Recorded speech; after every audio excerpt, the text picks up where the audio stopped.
نبي سلام عليك يا رسول سلام عليك يا حبيب سلام عليك يا رسول الله صلوات الله عليك يا نبي سلام عليك يا رسول نحمده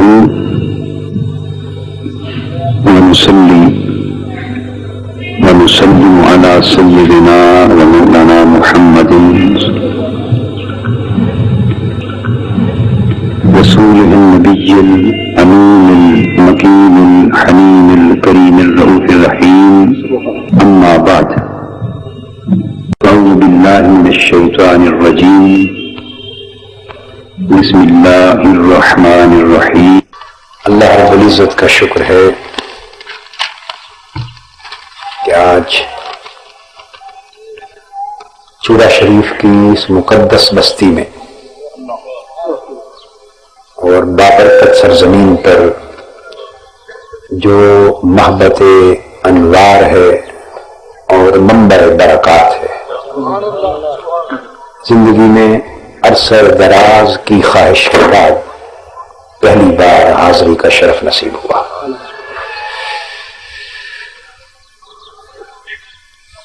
ہر شخص اپنی حیثیت، اپنی استعداد اور مقام و مرتبہ کے حساب سے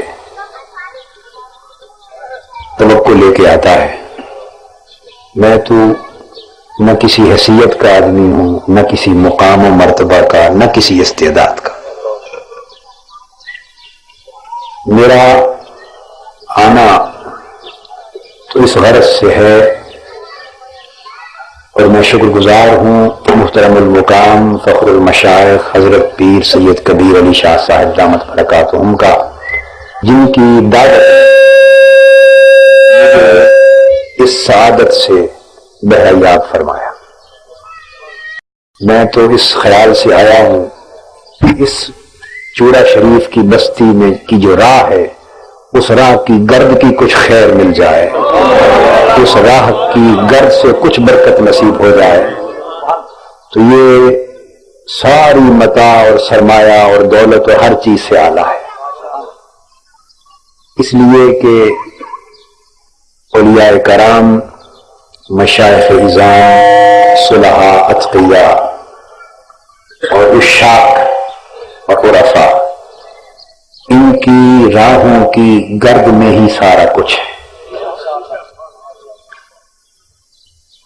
اگر اس میں سے تھوڑا تھوڑا حصہ نصیب ہو جائے ہر کسی کو، اور پھر اس راہ پر آنے والوں کے قدموں کے تو کچھ خیرات مجھے بھی نصیب ہو جائے، ہم سمجھیں گے کہ حاضری کا مقصد پورا ہو گیا۔ کتنی برگزیدہ ہستی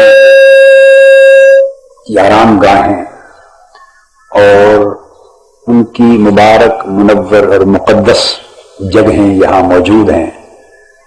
کم بستیاں اور زمین کے کم قطعے ایسے ہوں گے جہاں اس قدر رش کے سما اور رش کے ملائک وجود آرام فرما رہے ہیں۔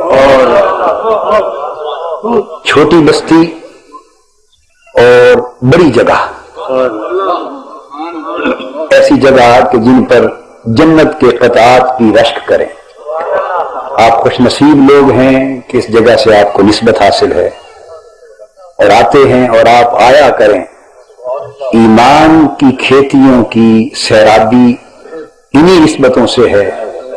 اس دور مادیت، دور نفسانیت اور دور دہریت میں ایمان کی کھیتیاں اجڑتی جا رہی ہیں۔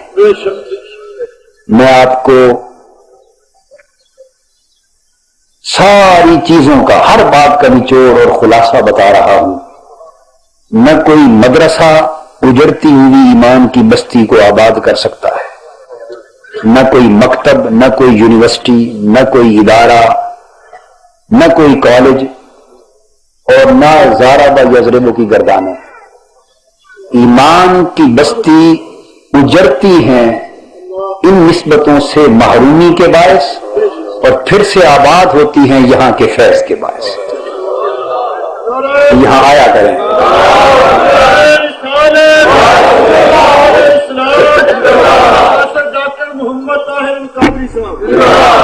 میں معذرت کے ساتھ عرض کروں، میرے نام کے نعرے آپ کی شفقت محبت اللہ آپ کو جزائے خیر دے، جو لگا لیے سو لگا لی، میں اس اہل نہیں ہوں، اور پھر جن جگہوں پر بیٹھا ہوں میں تو ان کی گرد کو اپنی آنکھوں کا سرما اور اپنے سر کا تاج بنانے آیا ہوں۔ مجھے شرم آتی ہے کہ میرے نام کا نعرہ لگا، میرے نام کا نعرہ لگا۔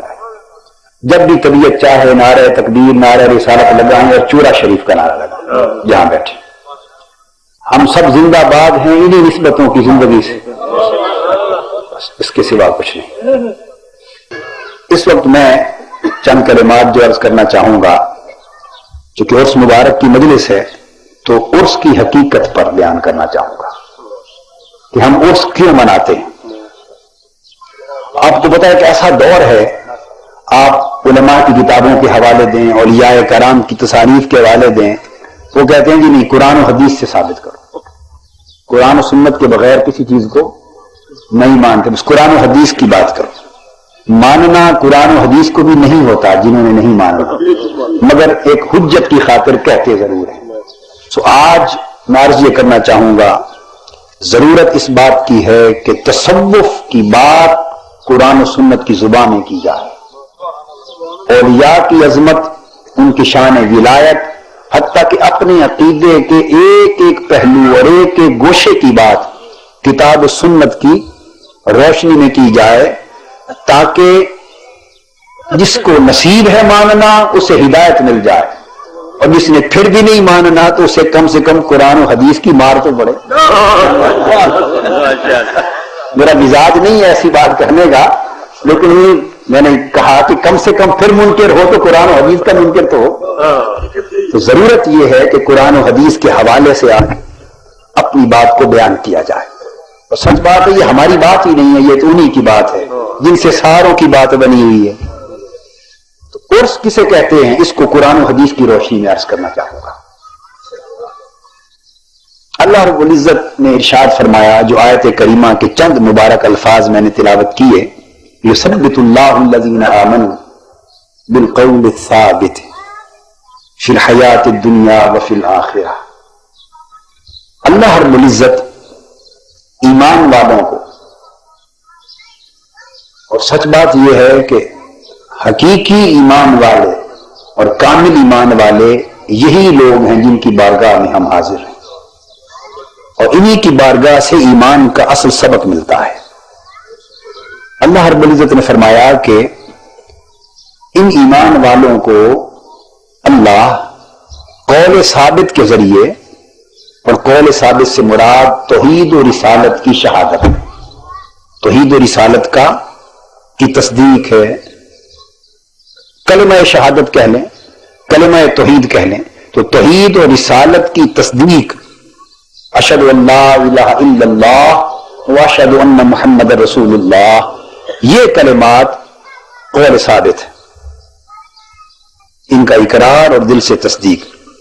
فرمایا کہ اللہ پڑھتا تو ہر کوئی ہے، یہ کلمہ پڑھتا تو ہر کوئی ہے، مگر فرمایا کہ جو ایمان والے ہیں اللہ پاک انہیں اس قول ثابت کے ذریعے مضبوطی عطا فرما دیتا ہے، ان کے اندر یہ قول ثابت راسخ ہو جاتا ہے، اور وہ توحید و رسالت کی صرف بات نہیں کرتے بلکہ توحید و رسالت ان کا حال بن جاتا ہے۔ توحید ان کا قال نہیں رہتی بلکہ حال ہو جاتی، اور رسالت کا صرف اقرار اور تصدیق نہیں رہتی بلکہ چشمہ فیض رسالت کے ساتھ متعلق اور منسلک ہو جاتے ہیں، اور توحید و رسالت کا فیض انہیں وہ ثابت قدمی عطا کر دیتا ہے، وہ مضبوطی عطا کر دیتا ہے، وہ استحکام عطا کر دیتا ہے، وہ پختگی عطا کر دیتا ہے کہ پھر دنیا میں بھی انہیں کوئی کھٹکا نہیں رہتا، اور آخرت میں بھی انہیں کوئی کھٹکا نہیں رہتا۔